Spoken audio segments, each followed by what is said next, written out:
Asu imran dugan si jalata si argu ko ifabari unne ko si khofabari midagin ke akka urji jalalli ke naftaye hoji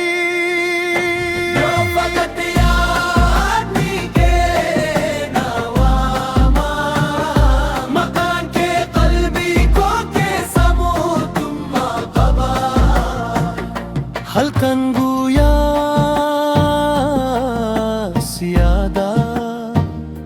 अति को फजे चूं को दुगा सिजालाला तागुतम ते ओने को के समू तुम्मा कब्दे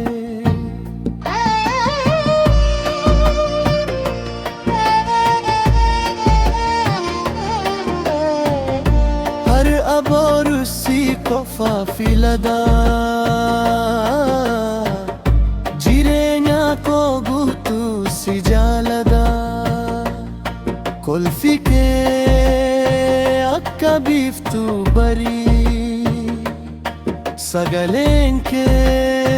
farugam machutai harkake kabe mala jirenya